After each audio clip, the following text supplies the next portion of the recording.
Hola amigas y amigos del canal El Portal del Villegas. Inicio esta jornada de día martes, para ustedes, para mí lunes en la noche, comentando sobre la muerte de un muy importante, muy grande escritor chileno, Enrique Lafourcade, que falleció bien viejito, a los 91 años en Coquimbo, donde se encontraba viviendo después que lo afectó una enfermedad muy desagradable, muy penosa, como es el Alzheimer. Y su muerte me ha inspirado, digamos, algunas reflexiones sobre la naturaleza de la gloria literaria, porque Enrique Lafourcade, a pesar de ser un hombre conocido, evidentemente autor de uno de los libros más vendidos en Chile, Palomita Blanca, se hizo una película, Raúl Ruiz creo que hizo una película. Ni sus colegas, ni el mundito literario, los críticos, toda esa gente, los académicos de la lengua, todo ese mundito, no lo miraba con el respeto y con como hubiera merecido Enrique Lafourcade. Parece que como trabajó en la televisión un tiempo, eso ya lo debe haber sacado del circuito de la solemnidad literaria, o por las razones que sea. Y el hecho es que y a mí me pasó toda la vida desde que leí algún libro de Lafourcade, y me llamó la atención su habilidad literaria, la fluidez de su prosa, su capacidad para generar imágenes, o sea, lo que hace un escritor de verdad. Y me llamó siempre la atención que no se le mirara a la altura que yo creo que se merecía.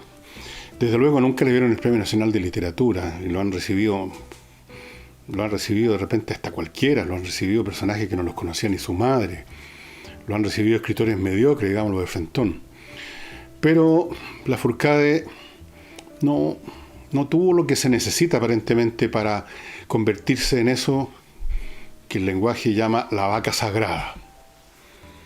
Y es un tema que, curiosamente, antes de saber de la muerte de Lafourcade, antes de haberme acordado últimamente de Lafourcade, me estaba dando vuelta a propósito de otras cosas, de artistas en el campo de la música, de la literatura, en fin, de la pintura, que en un momento se convierten en vacas sagradas. Todo el mundo habla de ellas, todo el mundo corre para premiarlos. También se da en algunos otros campos profesionales. De pronto se pone de moda que una persona tiene que ser premiada a cada momento, se le pone en un altar, se le adora, y otros que son técnicamente muy superiores en ese oficio, en cualquiera que este sea, no adquieren esa prestancia, ese prestigio. ¿Qué es lo que hace que un artista se convierta en vaca sagrada? Parece ser que se requieren varias condiciones, ninguna de las cuales era de Enrique Lafourcade. Lafourcade evidentemente no iba a recibir jamás el Premio Nacional porque él mismo lo despreciaba abiertamente. Eso no favorece. Aunque no debiera ser importante lo que uno piense de un premio si los jurados consideran que lo merece. Pero no. Me parece que Lafourcade tampoco nunca se dio ese aire de engolamiento que se dan ciertos actores, artistas, pintores o músicos, porque consideran que lo que hacen es muy importante y que está asociado con una gran causa. Nunca hizo eso Lafourcade. Escribió sobre las más distintas cuestiones, en todas expresó, manifestó su enorme habilidad literaria, pero no se casó, digamos, con ninguna causa, no se subió a un bus de un movimiento, no se subió a un escenario a ondear una bandera. Como escritores muy inferiores a él, algunos bastante recientes, que siendo muy inferiores literariamente, supieron conectarse con los tiempos, conectarse con ciertas sensibilidades, como las llaman ahora, enarbolar ciertas banderas, a estar permanentemente representando numeritos en el público, y eso los convirtió en vacas sagradas. Vacas sagradas que incluso reciben las efusiones de la cinematografía, de las traducciones. Conozco gente que hace estudios sobre cierto escritor que precisamente tiene todas esas condiciones que estoy diciendo. O sea, se convirtió en una vaca sagrada. Y es muy importante convertirse en vaca sagrada. Fíjese que en el campo del jazz, y aquí algunos se van a horrorizar, creo que Billie Holiday, si ustedes no sé si la conocen, esa cantante, se convirtió en vaca sagrada. Entonces se pone de moda incluso hablar de ella. Me acuerdo que en un momento dado no había comerciales en que nos sacaban algún temita a la Billie Holiday, porque como que es lo que la lleva, como que es la mujer representativa del jazz, como que tuvo una vida muy dolida, como que estaba siempre en intrigas o en líos con otros músicos de jazz, como que había sufrido tragedias personales.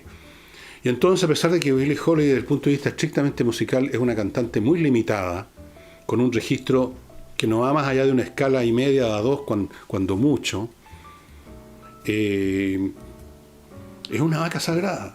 Y cantantes del mismo mundo del jazz, muy superiores, con una mucha mejor voz, no se convirtieron en vacas sagradas porque no hicieron de su vida un espectáculo, no hicieron de su vida una causa, no le pusieron emoción. Y ustedes saben, como he dicho muchas veces, que no hay nada más importante que la emoción.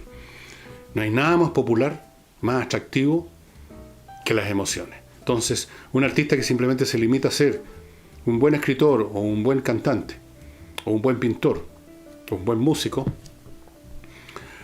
es difícil que se convierta en vaca sagrada. Sobre todo si no se asocia a un símbolo, si no se asocia a un grupo, si no se asocia a una causa.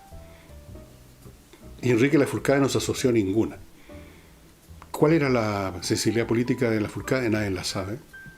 Algunos asumen que era como de izquierda. ¿Qué significa eso? Ni siquiera él se sumó, por así decirlo, o se convirtió en ícono del movimiento hippie por su novela Palomita Blanca. La escribió porque era una cosa que le pareció interesante y Buenas noches los pastores, y se dedicó a otra cosa.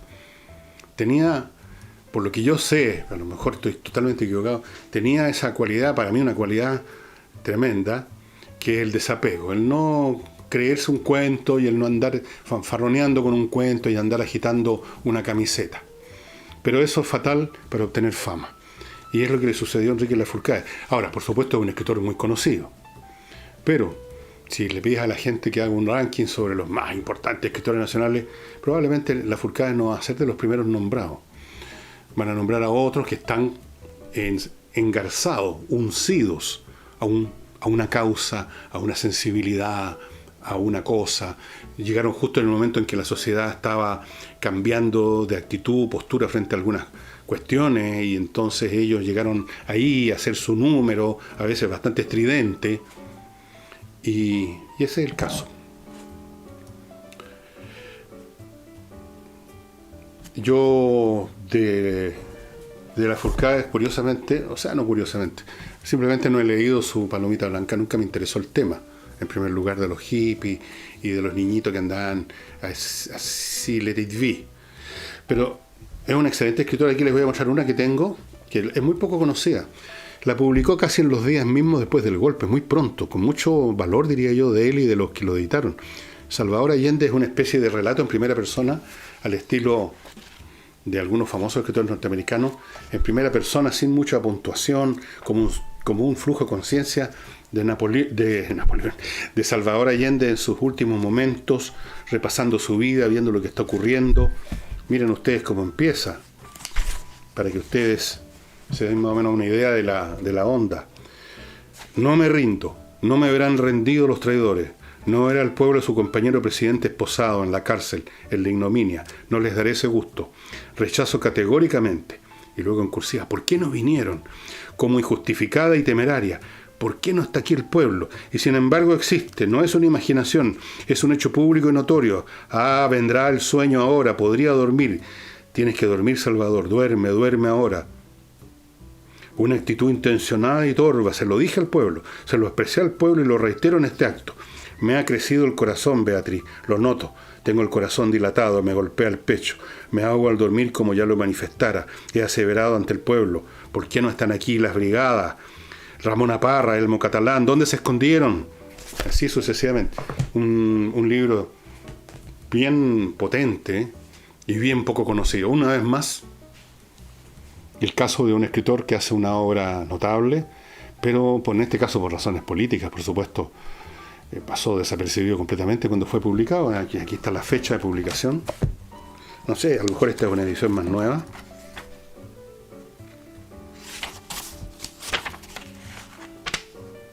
No, esta es una edición más antigua. Primera edición, 1973.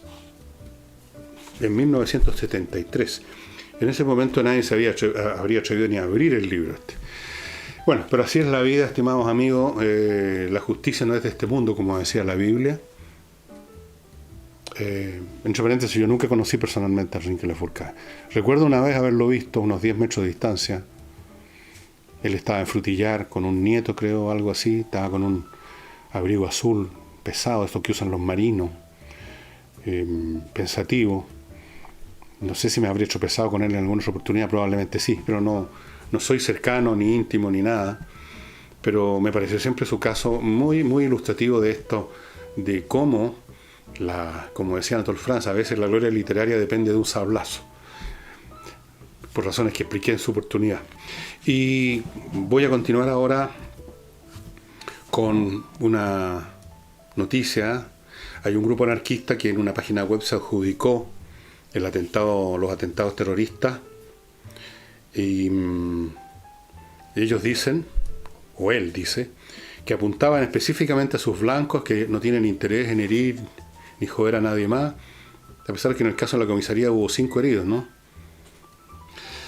Dicen que apuntaban a sus blancos y explicaron por qué. Supuestamente Rodrigo Gimpeter tiene que ver con muertes de personas del movimiento anarquista o represión de los mapuches. Nombran una serie de actos de ese tipo. Lo mismo el comandante de esta comisaría, que estaría involucrado en la muerte de una camarada anarquista, una cosa así. Se nota, yo leí entero, lo leí 2 o 3 veces para tratar de captar la onda, y se nota que la persona que lo escribió es una persona con una educación bastante superior al promedio. O sea, aquí no estamos hablando de un pililo que consiguió pólvora negra, no se sabe dónde, o se robó de alguna... No, en la minería no usan dinamita, pero de alguna parte sacó dinamita. Esto es el lenguaje muy articulado, muy preciso. Una persona que ha leído, aparece a Marx, porque habla de la acumulación capitalista. Los conceptos, las frases, la manera de escribir denotan a una persona que tiene una educación, yo diría, universitaria. Y si esto es cierto, la policía dice que no es una pista, pero puede ser esto un volador de luces. Cualquiera puede escribir una página web y, qué sé yo, adjudicarse cualquier cosa. Pero si es cierto, entonces tendríamos que descartar la hipótesis que yo les conté, que me mandó un asistente a este sitio, de que esto podía ser un atentado que viniera de alguna banda narcotraficante. Yo no sé si cabe en situaciones como esta elegir algo mejor o algo peor, pero claramente si hubiera sido un atentado de alguna banda narcotraficante me sentiría aún más preocupado, porque ahí no hay ninguna articulación, ni precisión, ni lenguaje, ni hay un fin político para herir a este y no al de más allá, sino que hay simplemente un deseo de dejar una tendal de muertos nada más. Ahora, dicho eso, el hecho de que existan agrupaciones terroristas que creen que pueden cambiar el mundo sobre la base de matar a determinadas personas, o que realmente no lo creen, porque es bien difícil creer una cosa así, ¿no? Pero que desean evacuar sus odios y sus rabias, vengándose contra las personas que ellos consideran más responsables. Ese es el lenguaje que usaron, los más responsables, todos en el dominio. Ese es un lenguaje muy curioso, ¿eh? En vez de decir todos en esta sociedad son culpables, son todos miembros del aparato, habla del dominio. Eso es un lenguaje más bien cercano a la informática, me parece a mí, ¿no? Bueno, todos nosotros somos culpables en algún grado, pero ellos están escogiendo a los que consideran más responsables, y escogieron a este mayor de carabineros, a este oficial de carabineros, y a Rodrigo Gimpeter por toda esta lista de pecados que ellos le atribuyen. ¿Qué se puede decir sobre esta materia? O sea, ya el sábado hice un programa sobre el terrorismo político, o sea, el terrorismo como este, Eh, no sé que haya mucho más que agregar. Se trata de una situación muy seria, y una situación muy seria que ocurre en el contexto de una nación que no está preparada para estas cosas. Ni su policía, ni su legislación, nada. Todavía se sigue poniendo obstáculos a una nueva ley antiterrorista. Con toda clase de argumentos la izquierda se opone, que no va a servir de nada, que esto, que el otro. Algunos argumentos han sido tan realmente tontos que da vergüenza repetirlo.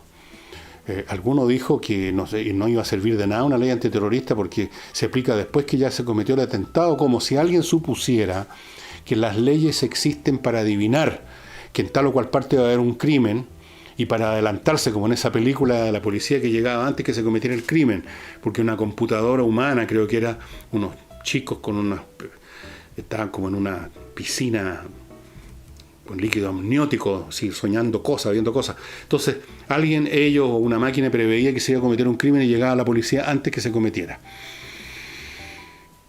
Por supuesto que las leyes no son para prever, pues. Ese es uno de los argumentos más idiotas que he escuchado en mi vida, pero como decía ayer lunes, la política chilena es un circo pobre donde los actores, los artistas son como de circo pobre. Vamos, antes de continuar, sigo practicando con mi brazo derecho y cada vez me cuesta menos mostrarles este tanque de detergente de 10 litros que prepara la Oclub, una empresa chilena, ingenieros químicos en este caso. Es un excelente detergente. En esta presentación, en este tanque trae 10 litros, por lo tanto usted no se tiene que preocupar a cada momento de ver cuánto le queda antes de empezar a echarle agua a la lavadora, porque esto le va a durar, no sé cuánto, 40, 50 lavados. Y cuando se le esté terminando el tanque, usted llama a la Oclub y le van a traer el relleno a su casa. O sea, solamente una vez usted compra este tanque con el detergente. Todas las demás veces, solo el relleno. Y fuera de esta comodidad de tener un detergente que le va a durar mucho tiempo y que se lo van a venir a reponer en casa, usted le ahorra al medio ambiente un montón de envases de plástico. Un montón. Así de a poquito se va haciendo alguna cosa por el medio ambiente, ¿no? Uno no podrá solo, digamos, limpiar el océano del plástico, pero uno puede por lo menos contribuir a no echar más plástico en el océano, ¿no es cierto? Así es que eso. Y los que les rellenen por primera vez, les van a regalar esto. Esto es una mopa, así se llama. Para mantención de pisos flotantes, parqué, cerámica, etcétera. Bueno, esto es un chapero que se llama antes simplemente. Y yo soy de la época, estimados amigos, en que recién aparecieron las primeras enceradoras o aspiradoras, entonces la gente las llamaba el chancho eléctrico. Bueno, les recuerdo además, estimados, que está con nosotros los perfumes que trae a Chile monparfum.cl, una empresa que está en Francia, pero dirigida de propiedad de chilenos compatriotas nuestros que viven en el sur de Francia. Los perfumes son muy buenos, son de 3 casas perfumeras importantes, cada una de ellas tiene una variedad de perfumes, son muy ricos, y los que los compren los van a recibir de inmediato porque tienen un stock acá. Y los que vivan en La Serena, quiero recordarles, o en la cercanía, que el 3 de agosto en el Hotel Club La Serena, que yo me imagino todos los serenenses saben dónde están, pero por si acaso está en Avenida del Mar 1000. En ese Hotel Club La Serena, desde las 3 de la tarde a las 9 de la noche, con entrada gratuita, va a haber una exhibición y venta de estos perfumes. Así que si usted anda por ahí, si usted es serenense, o coquimbano a lo mejor, y le interesa pasar una tarde entretenida en La Serena y a la pasadita ir a aspirar y oler ricas fragancias de los mejores perfumes del mundo, vayan al Hotel Club La Serena este 3 de agosto. ¿Cuándo cae el 3 de agosto? Esta semana, ¿la verdad? ¿El sábado? ¿Algo así? Bueno, vean ustedes en su computadora. Yo no tengo una computadora, está apagada. Cuando la prendo se toma como 6 meses en estar lista, así que ya no la uso mucho. Y Eso, son perfumes realmente muy, muy ricos. monparfum.cl. Entren al sitio porque hay un chat, además. Ese chat les permite a ustedes conversar con estos chilenos que están en Francia y preguntarles sobre los perfumes, cuál es lo más adecuado para este tipo de personas, etc. Les recuerdo además Controller para los señores empresarios o señoras empresarias, o los señores gerentes o señoras gerentes,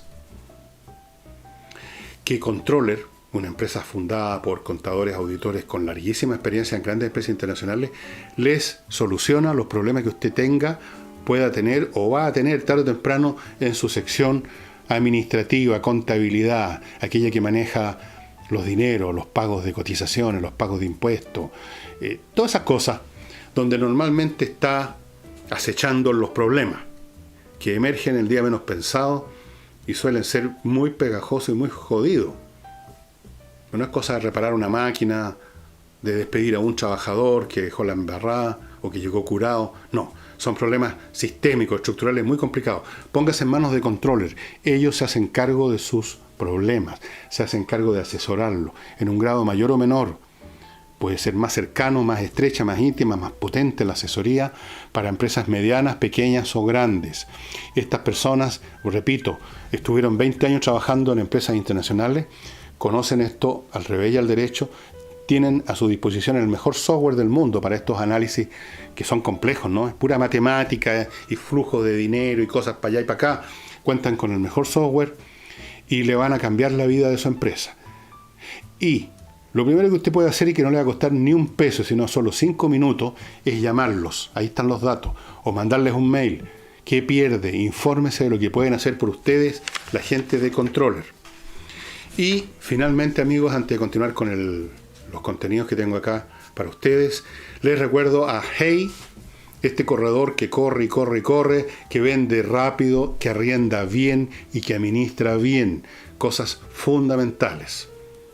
Cuando uno quiere vender su casa, por algún motivo, quiere la plata lo antes posible. Porque está pensando en comprar en otra parte, se va a mudar de país, se va a mudar de región, quiere comprar esa otra casa, necesita la plata antes que la compre un tercero. Entonces, es de la esencia del asunto, la rapidez. Hey es rápido. Es rápido. Y otra cosa, en su sitio de Instagram que ustedes están viendo, perdonen, a mi izquierda, ahí está la dirección, van a encontrar fotografías de algunas cosas muy interesantes que está vendiendo Hey. Así que si usted más que vendedor es un comprador,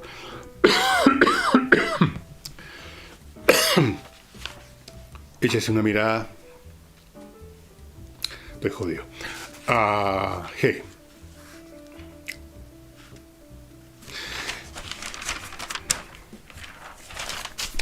Vamos ahora a un tema que es, por un lado es poco importante en realidad, y por otro lado tiene algún peso, y me refiero al senador Navarro, que por supuesto está haciendo el papel del chico choro. Es bien chiquitito, es como este porte. Pasaría corriendo debajo de esta mesa. El chico choro, así que saca pecho. Entonces dijo, nada, pues yo reitero mis dichos sobre la hediondez de la Constitución chilena y todas esas cosas, y lo maravilloso de la Constitución fantasmagórica de Venezuela. Y el gobierno ha pedido que lo defenestren de la Comisión de Derechos Humanos que él preside, podrán creerlo, la preside el señor Navarro, y si no la preside es miembro, y de todas maneras como que no corresponde mucho según el gobierno.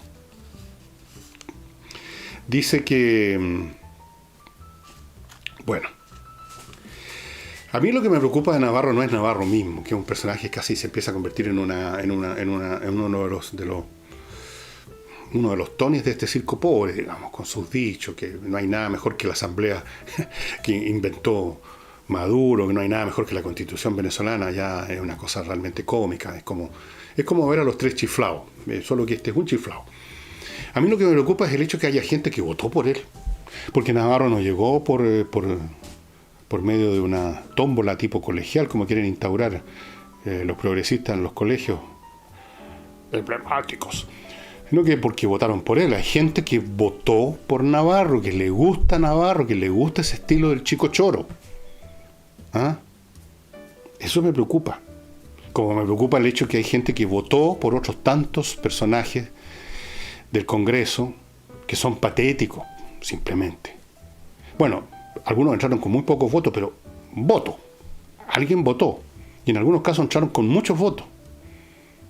Aquí no me estoy refiriendo simplemente al tema de los congresales que echaron a la rastra por este sistema que se inventaron, sino que estoy hablando incluso de tipos que sacaron primeras mayorías. Aquí el tema es que hay gente que les parece bien este tipo de personas, que se sienten representados. Y bueno, lamentablemente en ciertas etapas pasadas de madura, diría yo, de las democracias, ocurre que hay un deslizamiento cada vez más veloz hacia lo que ahora llaman populismo, que antes se llamaba demagogia. Todo esto fue analizado ya hace muchísimo tiempo por Platón, por Aristóteles, las fases por las que pasan los regímenes políticos, y estamos en una de esas fases. Estamos en una fase donde a la gente parece ya no le interesa elegir a alguien para que debata con otros los problemas de la nación, representando en algún grado mayor sus intereses regionales o de clase o de grupo. No. Estamos en una época en que la gente elige no a alguien para que ayude a construir, sino que eligen a un demoledor, a alguien que venga a patear tableros, a alguien que venga a hacer el papel del chico choro, el roto choro, del destructor, del demoledor.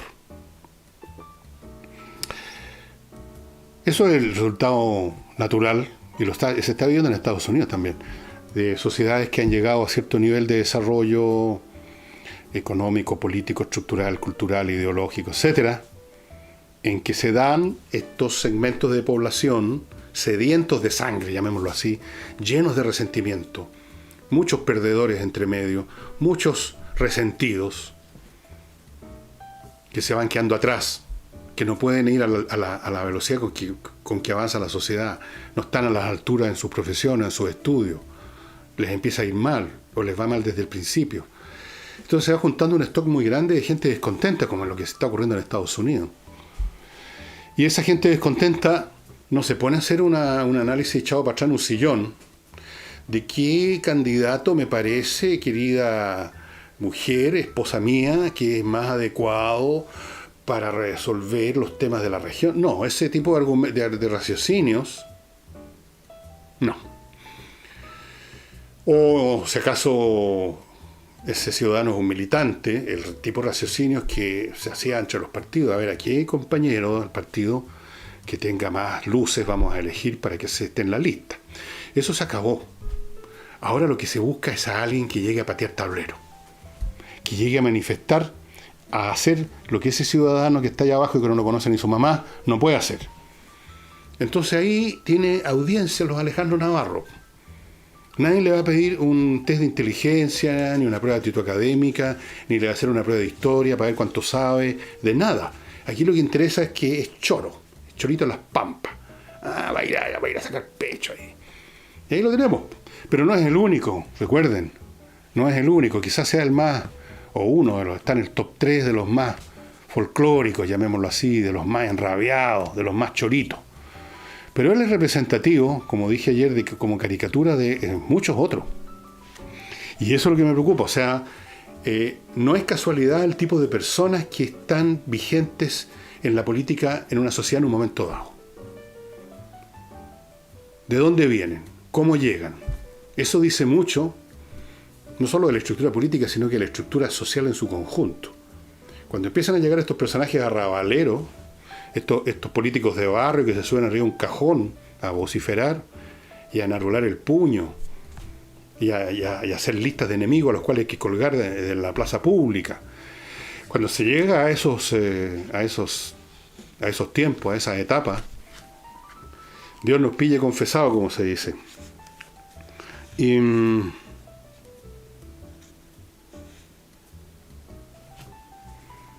sí, pasando a un tema ahora internacional, pero que nos compete, porque ya no hay nada que sea internacional en realidad. Todo es nacional, o todo es internacional, como quieran decirlo. Fíjense ustedes que, como saben, esa empresa a la cual probablemente muchos de ustedes son parte, como, no sé, llamarlos clientes, partícipes, usuarios, me refiero a la plataforma Facebook, ha sido investigada porque le entregó datos de los miembros de esto, del Facebook, ¿no? La gente que se inscribe, que tiene una página en Facebook, a una empresa británica que se llama Cambridge Analytica. ¿Quién usó esos datos para manipular, hasta donde se puede manipular, o hablemos de influir mejor, las elecciones en Inglaterra del Brexit? Ellos, con estas capacidades que tienen ahora estas empresas, gracias a la capacidad de procesamiento de computadores muy rápidos, que son programados ad hoc, detectaron a todos, de entre los 80 millones de personas que creo que le sacaron los datos. O sea que recibieron los datos de Facebook, amorosamente Facebook les entregó, supongo que a cambio de dinero, porque es un negocio. Entonces los investigaron a todos. Yo no sé cuál es la actividad realmente de la gente que está en Facebook, qué diablos hacen. Yo no es que no haya entrado, he entrado una o dos veces y me he salido al tiro por curiosidad, por ver de qué se trata. Pero no tengo una página activa, y si alguien aparece ahí, entre paréntesis, alguna página, ya sea de Facebook o de cualquier otra plataforma digital, que no sea esta que estoy usando yo de frentón, y aparece con mi nombre, que sepan que no soy yo. Bueno, les han sacado datos relativos a cómo votan en, no sé, pues en encuestas que hay dentro de Facebook de repente, qué cosas prefieren, qué cosas dicen, todo. Y con eso hicieron un perfil de los 80 y tantos millones de personas. Y de esas personas eligieron a aquellos que manifestaban ciertas vacilaciones políticas, y a esos les hicieron llegar, con la información de quiénes eran, o no sé si la misma Cambridge, pero otra empresa dedicada a funcionar como instrumento político, los empezaron a bombardear con el material necesario para hacerlos proclives a votar por el Brexit, por la salida del Brexit. Y la misma empresa, al parecer, fue contratada por la candidatura de Donald Trump para hacer exactamente lo mismo. En otras palabras, estimados amigos, ya no hay nada privado, y por eso les quiero recomendar un documental muy interesante sobre exactamente esto. Un documental, es decir, algo real hecho con las personas reales que participaron, algunas de ellas que participaron en esto, que está en Netflix y se llama Nada es privado. Ahí está.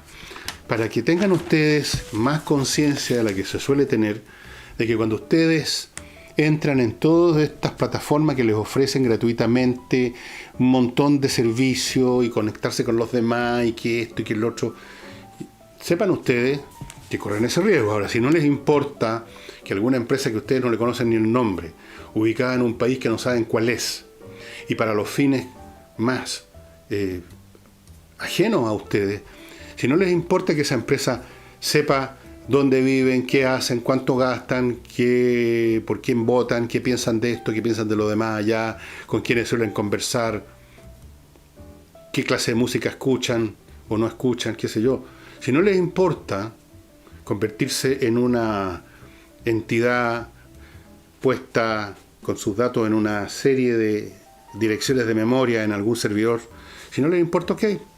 Pero si les importa, tengan claro que esto se está dando a un nivel global. No es la única plataforma digital que está haciendo uso de sus recursos para informarse acerca de cada quien, para fines de los cuales no tenemos idea. Y si no son las empresas mismas, son las que las contratan. Si la campaña de Trump usó a Cambridge Analytica sencillamente proveyó a su cliente la información que quería. A lo mejor lo pudo haber hecho Hillary Clinton, me parece que llegó primero Donald Trump. Así que digo esto porque sé que todos los días aparece una nueva oferta digital entre este sitio y este de más allá, y hay gente que se mete en todo, una especie, les viene una compulsión por estar en todas partes, y en el fondo no están en ninguna, y pierden muchísimo tiempo comunicándose con gente que quizás ni siquiera les interesa mucho y comunicándose cosas que no le importan a nadie. Y pierden horas del día, y después, cuando uno les pregunta, ¿leíste este libro? No tengo tiempo para leer. Dicen, bueno, tengan claro por lo menos en qué se están metiendo. Y finalmente quiero decir de que el señor Bolsonaro, cuando fue candidato y cuando fue elegido, me acuerdo perfectamente y que hice algunos comentarios en el sentido de que era ridículo la actitud que adoptaron muchos progresistas de satanizarlo de inmediato antes que el hombre se sentara en el sillón presidencial de Brasil. Y yo iba a esperar, como corresponde, creo yo, a ver qué hacía. Y después empiezo a hablar. Bueno, ahora ya puedo empezar a hablar porque resulta que Bolsonaro está convirtiéndose en uno de los asesinos del Amazonas, la selva más importante del mundo en términos de la oxigenación de la atmósfera. Toda esa inmensa masa de árboles, inmensa, con su fotosíntesis produce millones de toneladas de oxígeno y retiene millones de toneladas de CO2, etc.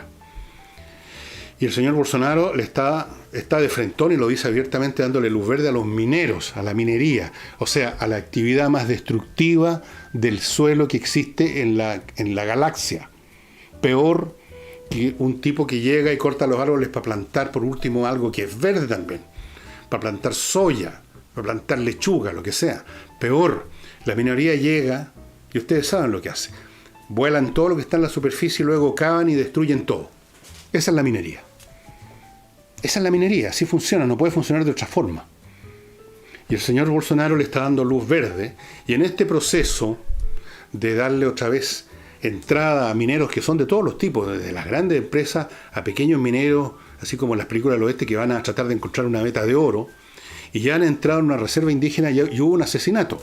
En Brasil han muerto muchos nativos a manos de ganaderos, de mineros, de ganaderos también. Es una historia muy antigua ya en Brasil, los asesinatos. A esto se prestó también, en este caso no para la minería, sino que para los ganaderos y los hacendados, el señor Lula, ¿no? El guatón guachuchero, como le digo yo. Progresista será el hombre, y todo el mundo lo llora en la izquierda, pero el tipo le dio luz verde a los ganaderos y a los hacendados y empezó otra vez a crecer la deforestación del Amazonas. Imagínense con Bolsonaro.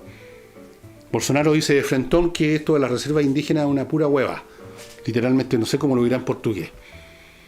¿Qué es esto de los indígenas que están parando el desarrollo? Porque para él el desarrollo debe ser ver máquinas rompiendo cosas, fabricando cosas.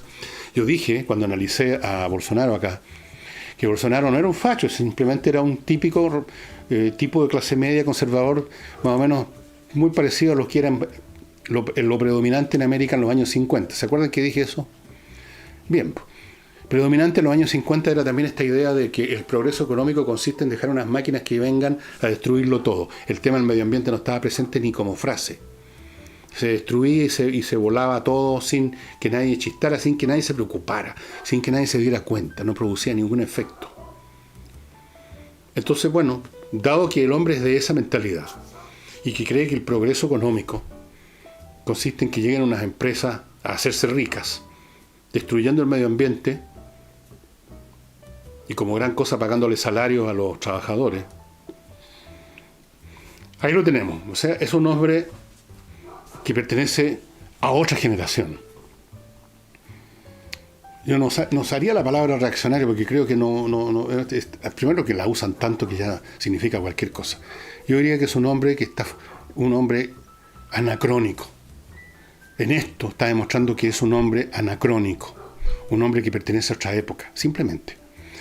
Y eso no quiere decir que pertenecer a esta época significa consumir y comerse todas las muchas pavadas que se dicen desde el sector progresista. No. Vuelvo a repetir lo que digo siempre, para todo orden de cosas, cada cuestión tiene que ser examinada en su mérito, y ahí vemos, no se trata de ponerse la camiseta de los desarrollistas de los años 50, o ponerse una camiseta que dice Let It Be de los progresistas, no se trata de un tema de camiseta, se trata de una cuestión de sentido común, sobre la base de los conocimientos y las nuevas realidades de las cuales somos ahora conscientes y que antes no. Somos ahora conscientes del tema del medio ambiente y para eso no es necesario ser progre, ni buscar el desarrollo económico significa, por otro lado, ser, digamos, un energúmeno de los años 40 o 50. Por Dios, hay que ser simplemente racional. Y lo que está haciendo Bolsonaro, darle luz verde a la minería para que vaya a destruir aún más rápido el Amazonas, cuya destrucción que se había detenido un poco, había bajado la tasa de destrucción, siendo todavía feroz, volvió a subir enormemente en estos 2 últimos años, desde la época del gobierno del Guatón Guachuchero. Imagínense cómo se va a acelerar ahora con esto de la minería.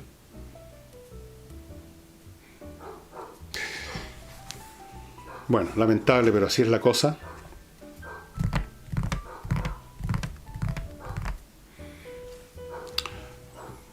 Pronto va a aparecer en la página del portal, y creo que en otras plataformas digitales, Twitter y cosas así. Yo no las manejo esas cuestiones, yo no me meto en eso. Va a aparecer una entrevista que se me hizo acá acerca del libro Los Grandes Invitados. ¿Cómo fue que se me ocurrió? ¿Qué me inspiró o me dio la idea? ¿Cómo lo hice? ¿En qué momentos lo hice? Puede que les entretenga. Y estamos ya de frentón trabajando en este tema que lo hemos mencionado, y yo sé que nos hemos demorado mucho, de estos, no los voy a llamar cursos, ni los voy a llamar seminarios, los voy a llamar conversaciones sobre un tema. Por ejemplo, lo de la historia de Roma en un montón de pequeños capítulos cortitos, y puede ser otros temas que yo más o menos conozco, o con los cuales estoy por lo menos familiarizado. Por eso que no pretendo dar curso, llámenlo como quieran. Y vamos a explicar cómo se puede acceder a esas exposiciones, que van a ser muy breves, pero van a ser muchas muy breves. Por ejemplo, la historia de Roma, cómo es la historia de esta entidad que parte como un pueblo miserable en la mitad de la península italiana, y se convierte en uno de los imperios más grandes, más famosos que han existido en la historia humana. Cosas como esa. Vamos a hacer un curso también sobre cálculo tensor. No, bromeando. Vamos a hacer un curso de matemáticas elementales, a lo mejor, para los que se les ha olvidado un poquito. Con esto de las calculadoras, hay personas que se les ha olvidado hasta cómo se hace un cálculo de la regla de 3 simple, que son bien útiles. Van a haber cursitos exposiciones sobre, no sé, pues vamos a ir viendo según el interés que ustedes tengan. Si no tienen interés, no hacemos nada, pues ustedes verán. Así que muy pronto les anunciaremos eso. Muchas gracias por su atención, y un gran abrazo a quienes sean familiares de Enrique Lafourcade, por el cual siempre tuve el mayor respeto, porque pude darme cuenta cuán brillante era su prosa, aunque no fuera una vaca sagrada. Hasta mañana miércoles.